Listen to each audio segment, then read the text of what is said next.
জসিম, জসিম, ঘরে আছিস?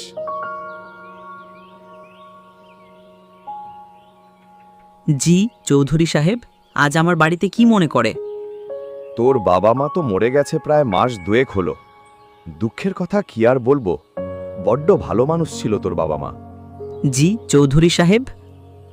আমি শুধু তোর দুঃখে সান্ত্বনা দিতে এসেছি, আর একটা ছোট কথাও মনে করে দিতে এসেছিলাম। কি কথা চৌধুরী সাহেব? তোর বাবা আমার কাছ থেকে কিছু টাকা ধার নিয়েছিল, মনে আছে তোর? বলেছিল ফসল উঠলেই দিয়ে দেবে, কিন্তু তার তো আর সময় হলো না। জি আমার মনে আছে, বাবা বলেছিলেন, কিন্তু এখন আমার কাছে তো কিছুই নেই। শোন বাবা জসিম, আমি তোর কষ্ট বুঝি। তুই এতিম একটা ছেলে, কিন্তু আমার টাকার পরিমাণটাও অত কম নয়, 5,000 টাকা। আমি জানি, কিন্তু আমাকে একটু সময় দিন, আমি কাজ খুঁজে শোধ করে দেব। হ্যাঁ, তুই কি কাজ করবি? তোর তো নিজের ওই জমিটুকু ছাড়া আর কিছুই নেই। ওই জমিটুকু বরং তুই আমাকে দিয়ে দে, তোর ঋণ শোধ হয়ে যাবে। আমিও তোকে একটা কাজের ব্যবস্থা করে দেব। মাফ করবেন চৌধুরী সাহেব, এটা আমার বাবার শেষ স্মৃতি। এই জমি আমি কিছুতেই দিতে পারবো না। আমি আপনার সব টাকা শোধ করে দেব, কথা দিচ্ছি। বেশি কথা বলিস না জসিম, আমি তোকে একটা পথ দেখালাম, ভালোই ভালোই মেনে নে, নইলে কিন্তু ভালো হবে না। আমি তোকে 7 দিন সময় দিলাম, হয় টাকা দিবি নয়তো জমি লিখে দিবি। কিন্তু 7 দিনে আমি এত টাকা কোথায় পাবো? সেটা তুই বুঝবি, আমি চললাম। আমার কথা মনে রাখিস।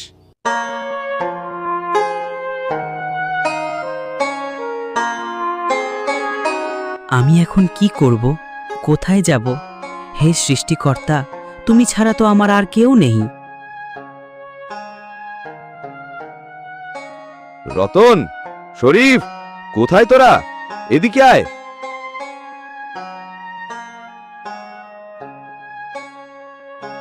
ওই জসিমের খবর কি? কোনো ব্যবস্থা করতে পারলো টাকার? ওর জমিটা যে করে হোক নিতেই হবে। না চৌধুরী সাহেব, আমরা খোঁজ নিয়েছি। ও তো সারাদিন এদিক ওদিক ঘুরে বেড়ায়, ওর কাছে কোনো টাকা নেই। গ্রামে কেউ ওকে কাজও দিচ্ছে না, আপনার ভয়। ভালো, খুব ভালো, ভয় থাকা দরকার। আর মাত্র 3 দিন বাকি। আমি ওর ওই জমিটা চাই চাই। জায়গাটা বড্ড ভালো, আমার জমির পাশেই। ওটা পেলে আমার পুরো জমিটা এক হয়ে যাবে।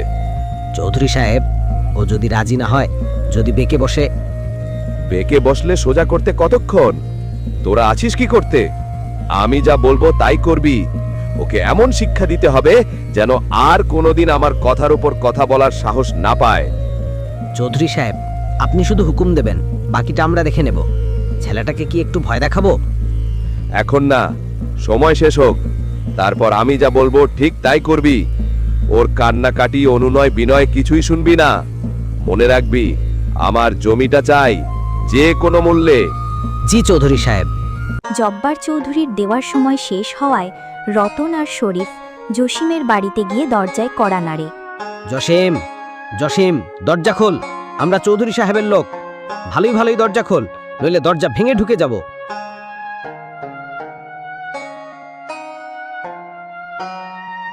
কে? এত রাতে কি চান আপনারা? আমরা কে চাই সেটা তুই ভালো করে জানিস। চৌধুরী সাহেবের টাকা কই? আমার কাছে কোনো টাকা নেই। আমি তো আপনাদের চৌধুরী সাহেবকে বলেছিলাম আমাকে আরও কিছুদিন সময় দিতে। আর কোনো সময় নেই, চৌধুরী সাহেবের ধৈর্যের বাঁধ ভেঙে গেছে। তুই জমি লিখে দিবি কিনা সেটাই বল। না, আমি আমার বাবার জমি কিছুতেই দেব না।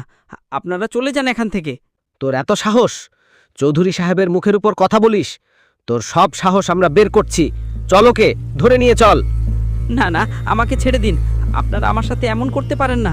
বাঁচাও, কে কোথায় আছো? বাঁচাও।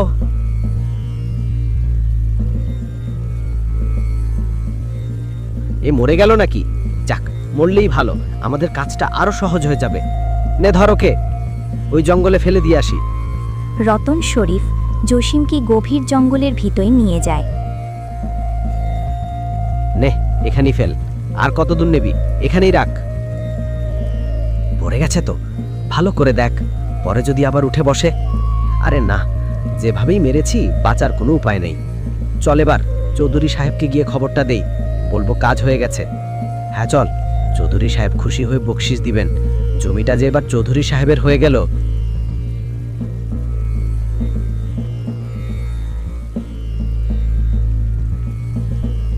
পরের দিন সকালে সেই পথে হেঁটে যাচ্ছিল এক বুড়ি।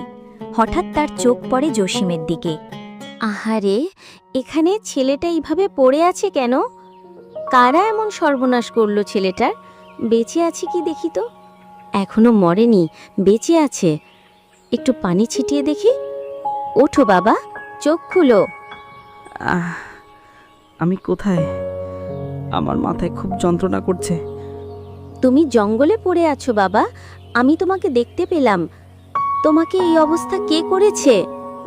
জমিদার জব্বার চৌধুরী আর তার লোকেরা। আমার বাবা মা মারা গেছেন। আমার কিছু ঋণ ছিল তার কাছে, আমি শোধ করতে পারিনি, তাই সে আমার জমিটা কেড়ে নিতে চেয়েছিল। আমি রাজি হইনি বলে তারা আমাকে এখানে মেরে ফেলে গেছে।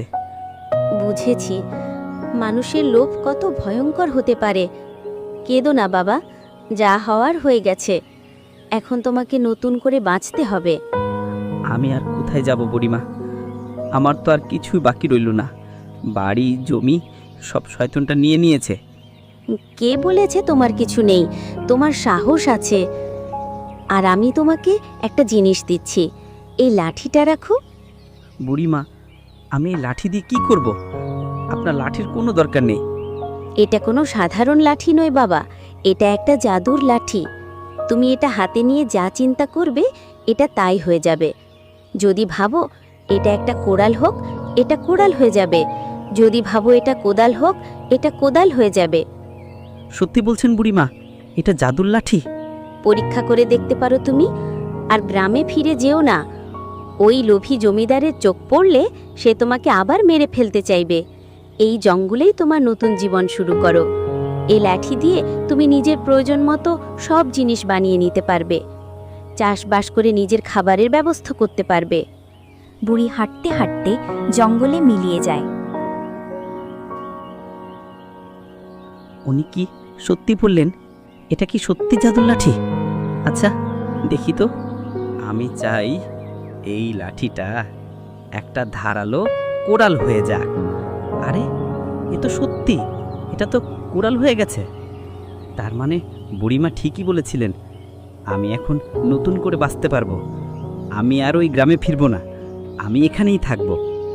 জসিম সেদিন এই জঙ্গলে একটা ভালো জায়গা খুঁজে নিজেই একটি ছোট্ট ঘর বানিয়ে ফেলে। ঘর তো তৈরি হয়ে গেল, কিন্তু খাবার কোথায় পাবো? জঙ্গলে তো ফলমূল থাকতে পারে।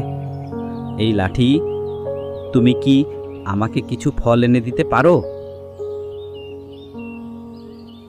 না, বুড়িমা তো বলেছিলেন এটা শুধু জিনিসপত্রে রূপান্তরিত হয়, আমাকেই খুঁজতে হবে। অনেক খোঁজাখুঁজি করে জসিম কিছু ফল নিয়ে আসে।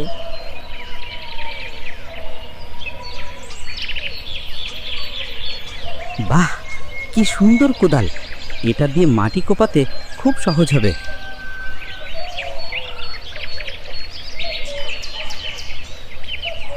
কিন্তু কি চাষ করব?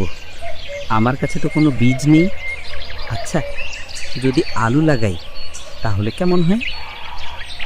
টমেটো, বেগুন, লাউ, কুমড়ো এসব সবজি লাগালে ভালো হবে। জসিম কাজ শেষে ক্লান্ত হয়ে তার নতুন বানানো ঘরে ফিরে যায়। সারাদিনের পরিশ্রমে তার শরীর ভেঙে আসছিল। সে কিছু ফল খেয়ে মাটির ওপর শুয়েই ঘুমিয়ে পড়ে।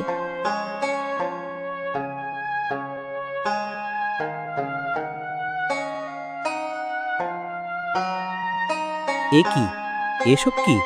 আমার জমিতে তো চারা গাছ জন্মেছে। আলু গাছের সারি, ওদিকে টমেটো, বেগুন, ওই যে লাউ আর কুমড়ার চারা। কিন্তু এটা কি করে সম্ভব? আমি তো কোনো বীজই লাগাইনি।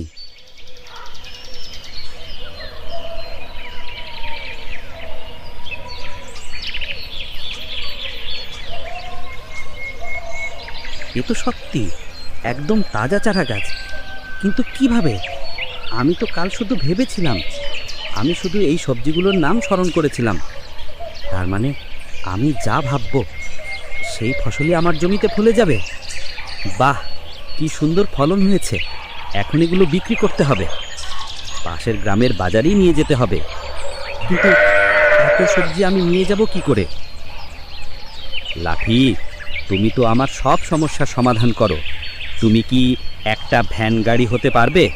টাকাওয়ালা একটা সুন্দর ভ্যান গাড়ি? দারুণ!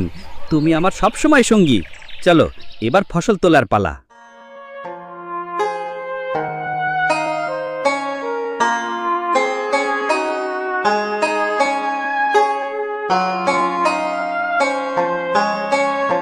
আরে চোকরা, তোমাকে তো আগেই বাজারে দেখিনি, নতুন নাকি? জি চাচা, আজই প্রথম এলাম এই বাজারে। বাহ, সবজিগুলো তো বেশ তরতাজা দেখাচ্ছে, একেবারে যেন জমি থেকে এইমাত্র তুলে আনলে। টমেটোগুলোর রং দেখেছো? মন জুড়িয়ে গেল। নিজের জমি আছে বুঝি? জি চাচা, আমার নিজের জমির সবজি মাত্রই তুলে নিয়ে এলাম।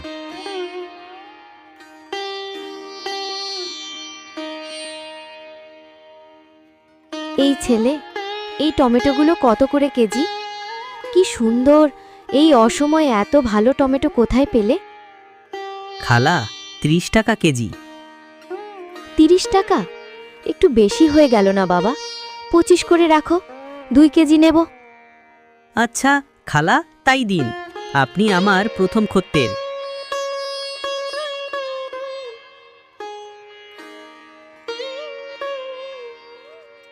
ভাই, আপনার সবজিগুলো তো বেশ তাজা। আমি এই বাজারের প্রায় সব দোকান থেকেই সবজি কিনি, কিন্তু আপনারটার মতো এত তাজা জিনিস আগে দেখিনি। হ্যাঁ ভাই, মাত্রই জমি থেকে তুলে নিয়ে এলাম, তাই এত তাজা লাগছে। আমাকে কিছু আলু আর টমেটো দিন তো, আপনার সবজি শেষ হওয়ার আগে নিয়ে নিই।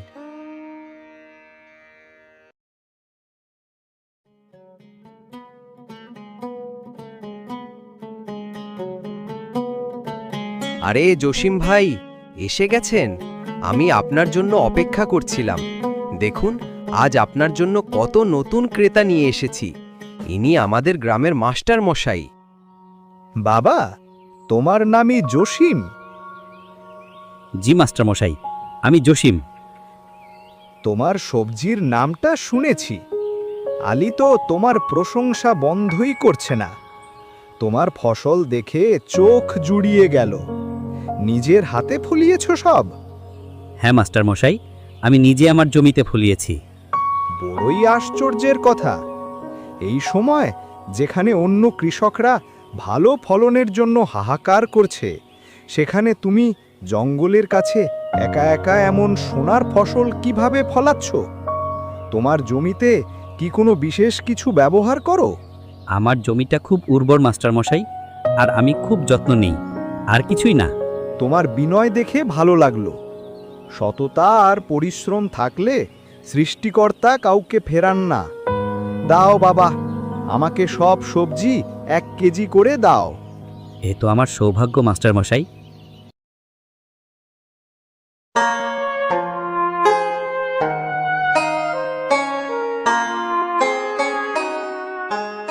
বাবা জসিম, কেমন আছিস? বুড়িমা, আপনি? আমি জানতাম আপনি একদিন ঠিকই আসবেন। আমি ভালো আছি বুড়িমা, আপনার দয়ায় অনেক ভালো আছি। আমার দয়া নয়, তোর নিজের পরিশ্রমে। তোর এই সবুজ রাজ্য দেখে আমার চোখ জুড়িয়ে গেল।